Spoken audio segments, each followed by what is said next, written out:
여호와의 사랑을 사모하는 자 찬양합니다.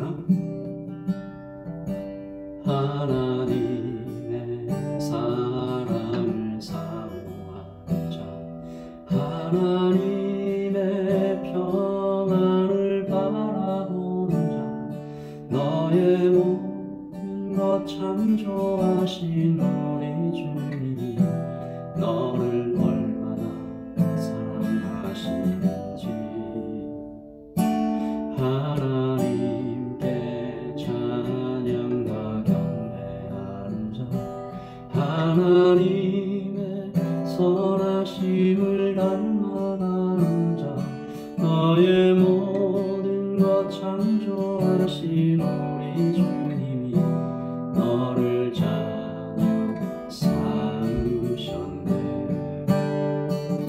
하나님 사랑의 눈으로 너를 어느 때나 바라보시고,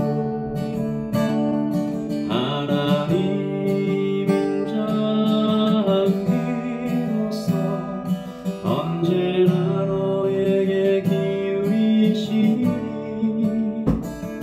어두움에 밝은 빛을 비춰주시고, 너의 작은 시름에도 응답하시니, 너는 어느 곳에 있든지 주를 향하고 주만 바라보지라. 하나님 사랑의 눈으로 너를 어느 때나 바라보시고, 하나님 인자한 귀로서 언제나 너에게 기울이시니, 어두움에 밝은 빛을 비춰주시고, 너의 작은 시름에도 응답하시니, 너는 어느 곳에 있든지 주를 향하고 주만 바라보지라. 주만 바라볼지라.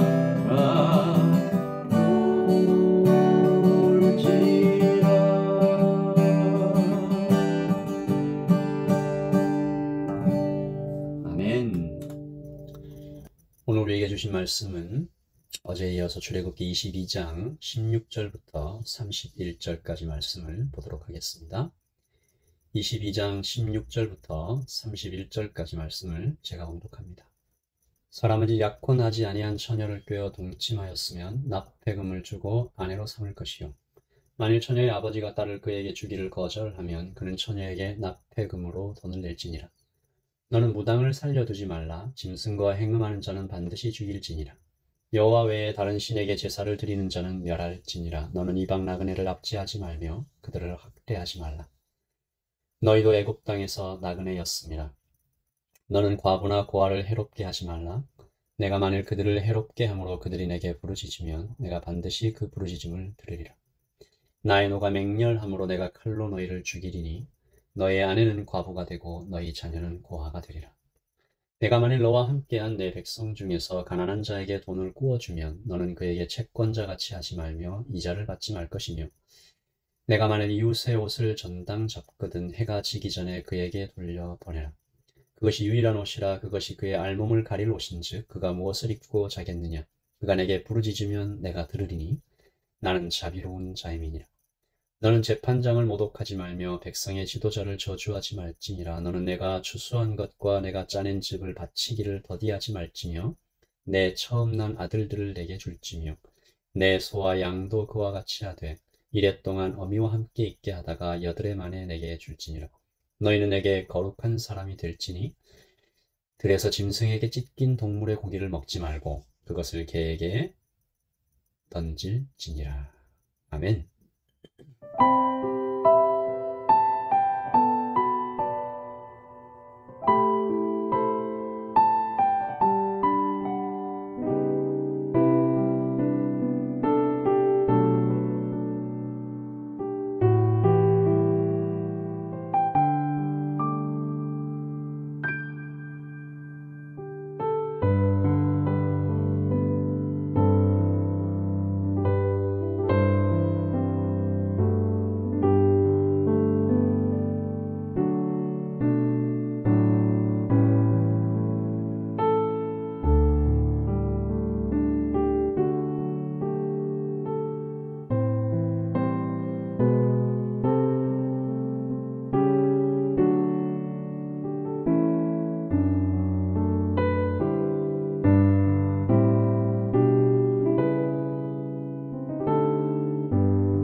어제 우리는 성경을 이해할 때 문화와 역사적 배경 그리고 문맥을 살펴야 함을 다시 배우게 되었죠.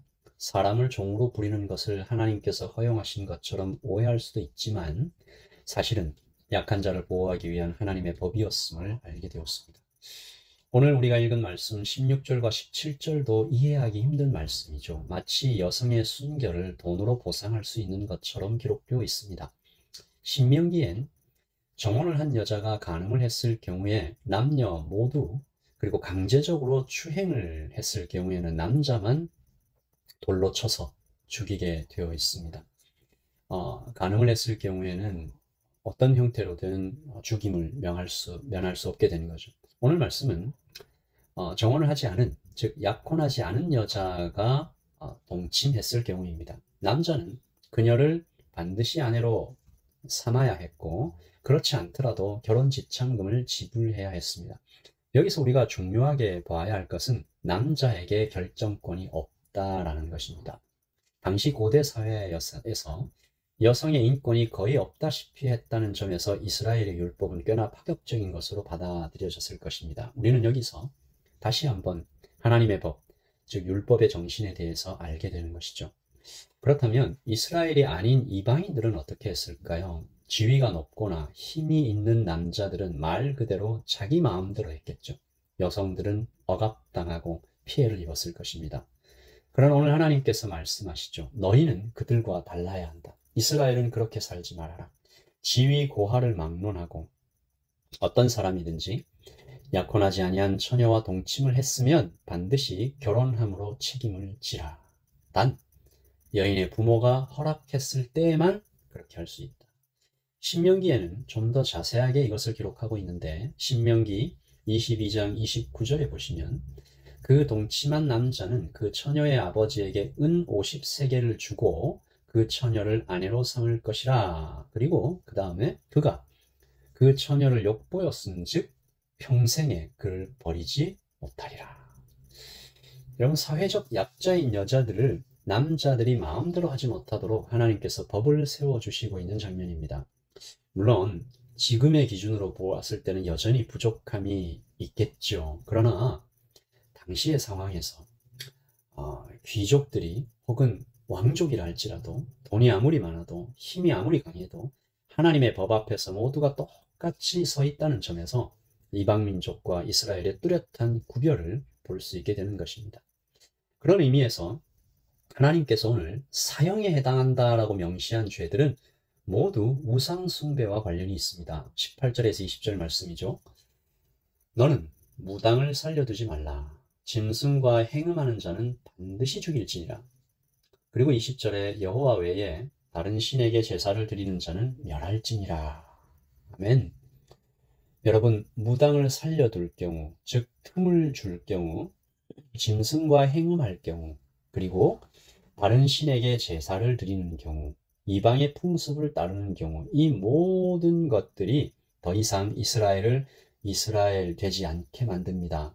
영죽을 사망에 빠지게 만들죠. 영혼의 관점에서 볼 때 이것은 굉장히 위험한 바이러스와 같습니다. 그래서 하나님께서 이것을 아주 무겁게 다루고 계신 것이죠.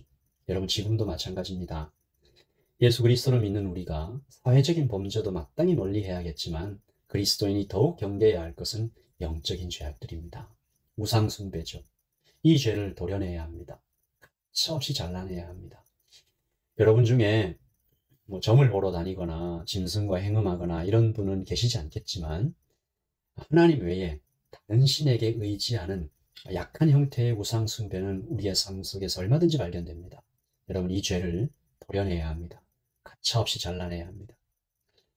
그리고 또 한 가지, 하나님께서 사형을 하라고 명시하는 죄가 또 하나 있는데 과부와 고아들, 즉 당시 사회에서 가장 약한 자들을 괴롭히는 사람들입니다. 약한 자를 보호하시는 하나님의 마음이 22절과 23절에 나타나 있는데요. 너는 과부나 고아를 해롭게 하지 말라. 내가 만일 그들을 해롭게 함으로 그들이 내게 부르짖으면 내가 반드시 그 부르짖음을 들으리라 하십니다. 하나님은 이들을 24절에 보시면 나의 노가 맹렬하기 때문에 내가 칼로 너희를 죽이겠다. 여러분, 하나님은 왜 이렇게 크게 화를 내시고 왜 이렇게 고아와 과부들을 보호하고 계실까요?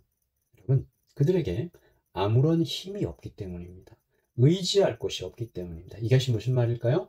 그들이 의지할 사람이, 의지할 곳이, 의지할 분이 하나님밖에 없다는 것입니다. 이것은 매우 아이러니한 진리이기도 하지만 무척이나 감격적인 복음인 것이죠. 여러분, 강한 자들은 의지할 것이 참 많죠. 가진 것이 많은 사람들은 그 가진 것에 의지하면 되지 않겠습니까? 쓸 수 있는 힘도 많이 있습니다. 그래서 그들은 하나님을 전심으로 찾지 않는 경우가 많아요. 그래서 잘 들으십시오, 여러분. 그래서 그들은 실제로는 약한 것입니다. 강하지만 약해요. 그러나 고아와 과부들은 말씀드렸던 것처럼 가장 약한 자들입니다. 자신을 지킬 수 있는 것이 아무것도 없고 싸울 힘도 없어요. 그래서 그들은 하나님을 찾을 수밖에 없습니다. 전심으로 찾죠. 하나님밖에는 방법이 없기 때문입니다. 그래서 하나님은 말씀하십니다. 그들이 내게 부르짖으면 내가 반드시 그 부르짖음을 들으리라. 아멘. 오늘 우리 같이 이 고백을 드리십시다. 고아와 과부들이 드렸던 고백처럼 가난한 자가 옷을 저당 잡히고 나서 그가 부르짖었던 그 부르짖음처럼 주님, 주님만 우리의 도움이십니다. 다른 것을 의지하지 않겠습니다. 이 락다운의 시기를 살면서 백신이 아니라 하나님이 우리의 치료자이십니다. 정부 보조금이 아니라 하나님께서 우리의 도움이십니다. 사람의 어떤 정이 아니라 하나님께서 우리의 사랑이십니다. 회복이십니다. 우리 이 고백을 이 아침에 드리면서 하루를 시작하려고 합니다.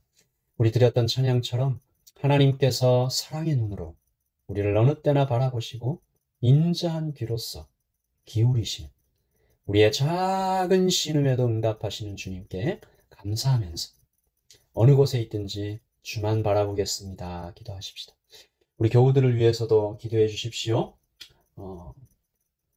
우리 교회에 이렇게 가난하고 어렵고 힘든 사람들이 하나님께 부르짖을 때 하나님이 그 신음소리를 들으시고 응답해 달라고 우리와 함께 그들을 지켜달라고 우리 같이 기도하면서 오늘 하루를 열겠습니다. 기도하겠습니다.